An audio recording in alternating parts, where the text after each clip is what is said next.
Today, my name is Tom Lawand. I am privileged to be the president of the Detroit Lions and of the Quick Lane Bowl.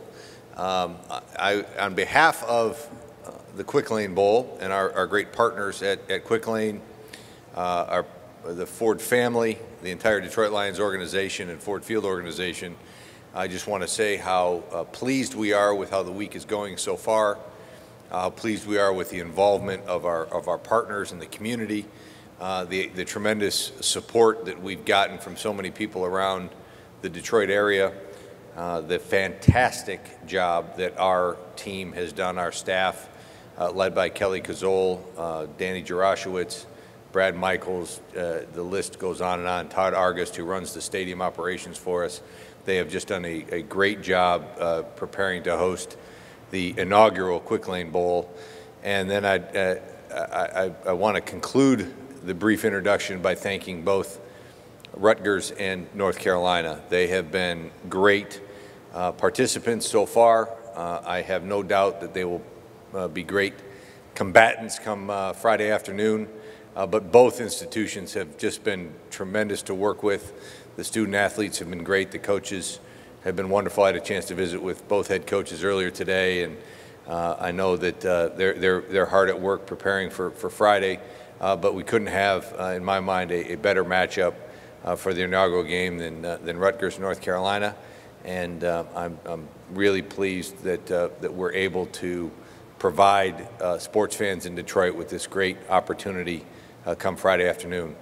So before we bring up our friends from Rutgers, if there are any questions about the bowl game from our perspective, I'm happy to answer those. And if not, I will gladly get out of your way and on to the business of Rutgers and North Carolina.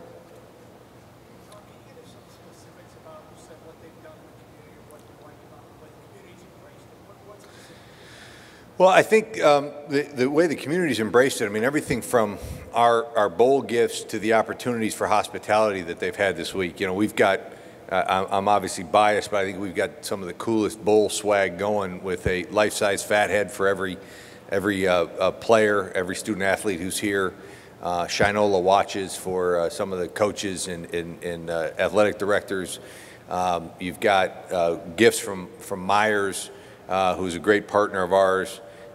You've got a lot of you've got Sony headphones and Best Buy gift cards, but some things that are really authentically Detroit. And then the opportunity for the student athletes, the players, to go to experience Coney Island this week.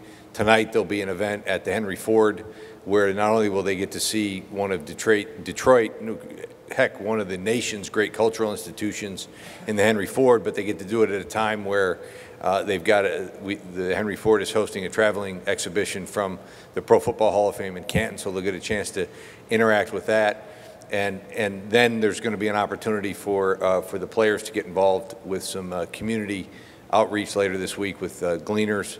And so I think that to experience the best of what Detroit has to offer, both from a hospitality standpoint and from a community perspective, is important for them, but it's particularly gratifying for us that we get to show off the good things that are happening in our community thanks to the support of our partners. What would be a positive attendance goal for you? You know, we don't set out to have a specific goal. I can say that we're really pleased with how ticket sales have gone. The support of the member institutions, the participating institutions, has been very good. The support of both conferences has been very good.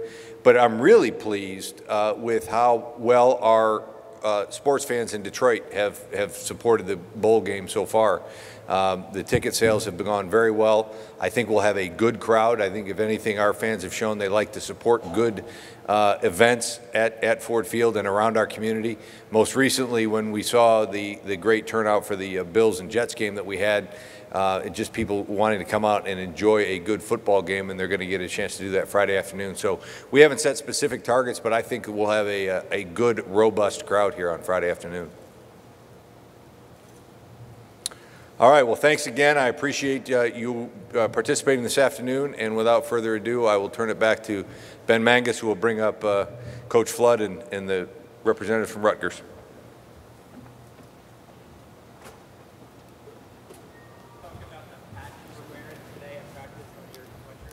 Sure. Yeah, I appreciate you noticing that.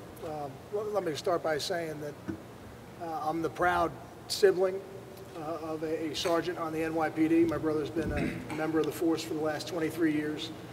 He's a sergeant in what they call emergency service unit, and they have gone through a tough time over, I guess, the last week, and I thought it was important that for me as a family member, from my grandfather, who was a member of the NYPD, to my uncle, to my brother, 3 of my cousins, that my family is really intertwined with that organization, and we live under their protection. So I wanted to support in whatever way I could.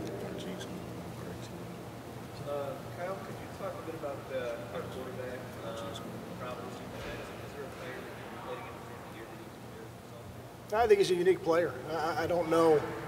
There's some similarities to some people we've played against, but I think he's unique in that he really has the full skill set of a running back, and the ability to break long runs, the ability to make you miss. He's a powerful athlete, and he throws the ball. He throws the ball very well. So if you decide to load the box and play man-to-man coverage, you're giving him an opportunity to win. You're giving him an opportunity to complete one-on-ones and make big plays in the passing game as well. So I think he's a complete player. He's not an all ACC performer by accident. He's a very talented young man and somebody that we're really going to have to work to minimize his effect on the game. That's your biggest key, maybe minimizing him? Well, I think he's the focal point of their offense. So when you're trying to defend him, I think you have to start there.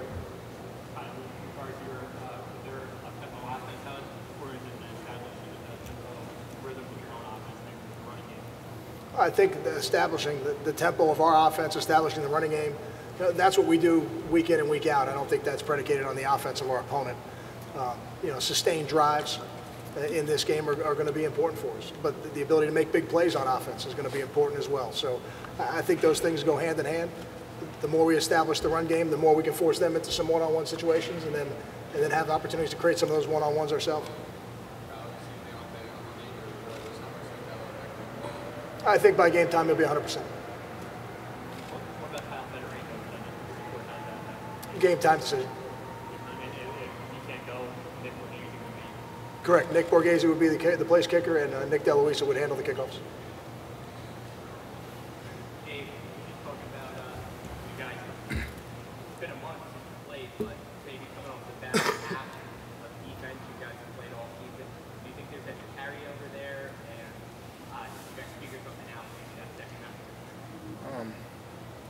Coach Flood often says that momentum doesn't get carried week to week, and I agree with that. I think a lot of it just goes into your bowl prep and how well and effective that was. And I think for us, we did a good job preparing these last 2 weeks. And going into the season, we still have a couple practices left that we need to make sure we tighten everything down. And I think that's where our momentum is going to come from rather than the second half of the Maryland game. Derek, do you want to answer that too? Do you feel like there's any carryover from that Maryland game, or do you feel like you maybe solved some things in that second half against Maryland? I feel like there may be a little bit of carryover, but for the most part, these last couple of weeks, everybody's been coming out with a great mindset and great energy to go out and just be 1-0. So, I think we've been doing a great job, and I definitely think that's going to help when we play North Carolina. Gary, we don't get a chance to focus on much, but Mike Field pulling for you to break the record, or is he trying to limit you from breaking his own record? I'm sure he doesn't want me to, but he helps me as much as he can, and we've kind of gone through the same path, so it's always funny when I kind of do something he's done already. Gary, has he been? We've talked a lot this year about how Coach Friedgen has helped you. Has having Mike on staff helped you at all, either out actually at practice or mentally? Yeah, he's on the side. When I come off from doing our team reps and I come off, he's the first guy who usually grabs me, says something to me, and it's just a guy that, like I said, we've done a lot of the same things, and he can relate to pretty much every situation that I'm going through right now. So he's just a great shoulder to lean on and somebody that I can almost vent to. For Mike, what was practice like today? Because you get off the step, being in an NFL stadium like this, seeing like these surrounding signs, you get off the step? Absolutely. I thought practice was awesome today. It's definitely nice to be in this, an NFL stadium. It's first class. All the equipment and everything is awesome. But at the same time, the team is locked and loaded and ready to go. So we didn't really want the facility and the locker room and all that kind of stuff to become a distraction. We kind of wanted to focus on what we need to do, with the game, coming in a few days. Lorenzo, back to the tempo of USC's offense for the secondary. You're kind of the guy who sets the secondary. What kind of challenge does the tempo go? They'd like to snap the ball, I think, every 12 or 13 seconds. Their tempo definitely presents a unique challenge to our defense, and our coaching staff has done a great job attempting to simulate that type of tempo, and we're definitely going to be challenged in that way. But we have a great team, we have a great plan in place that we're going to be able to get lined up quickly and adjust to the tempo of their offense. What's the key there? Communication or conditioning? What will we really see? If you guys are effective, what will we become? We have all those things play a factor as far as conditioning and communication. Make sure everybody's on the same page, because you don't have that much time between when the ball is set and when the ball is actually snapped. So in that short time period, we've been practicing being able to respond to that situation and get the right call and the right adjustments in place.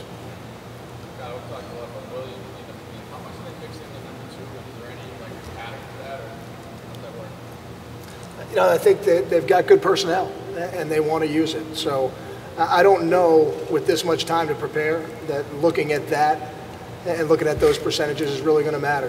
One of the things about a bowl game is it gives you an opportunity to create a package and then to have a place in the game plan for a package. So we're going to have to be ready for that. And when you see things like that in a game, it always comes back to being able to execute your fundamentals, being able to execute your base defense. There's no doubt. But their starting quarterback is where it begins with that offense, and there's no doubt that they're going to make sure he touches the ball a significant amount of times.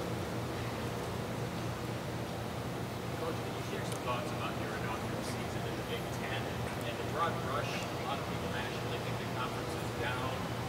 Any thought in regard to having to represent all the Big Ten teams, having to represent in the bowl season? I think the most important thing when you get to bowl season is you want to be 1-0 in the bowl. You want to be bowl champions for our program. At the beginning of the year, we talk about being a championship program, and we have an opportunity to be the champions of the Quick Lane Bowl, and that's very important to us. It's very important to this football team. It's very important to these captains, and this senior class. In terms of representing the conference, we're very proud to represent the conference, and I think this season played out exactly how I thought it would. I've been telling recruits, boosters, people for a long time that I couldn't foresee a scenario where an undefeated, one-loss Big Ten team wouldn't be included in the Final Four. And ultimately, that's exactly what happened. So, when people make those statements, I'm not exactly sure what they're basing them on. But our focal point is this game. To talk about the broad brush statements about our season. We play a very competitive schedule in a very competitive conference, in a very physical conference. All those things we anticipated. As we started this season, I felt we'd be playing in the postseason, and we are. And now our focus is to be bowl champions.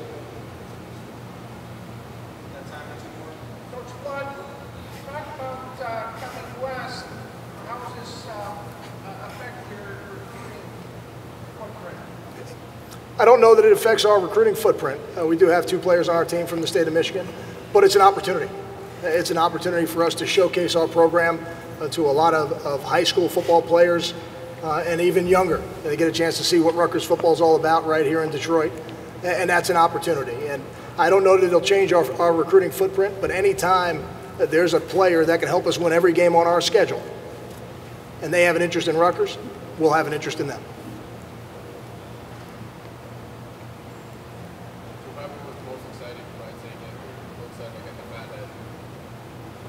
Kenneth Kirksey. I didn't even see mine yet. Yeah, I haven't opened mine yet. You guys are quiet. I saw mine. Mine was great. I didn't know which picture. They didn't tell us. But if I had to pick one, that's the one I would have picked. So I was really happy with it. Maybe Kenny's was of him doing a backflip. It was just I was like pumping up the crowd one time. It was a night game. I'm not sure which one, but it was that picture. I thought it was pretty cool. It came out well too, so I was excited about that. I don't know. I'm gonna let my parents pick for right now, and then one day when I have a basement, I'll probably put it down there somewhere. Thank you. All right, guys, thanks. So while they're doing the photo op, we're going to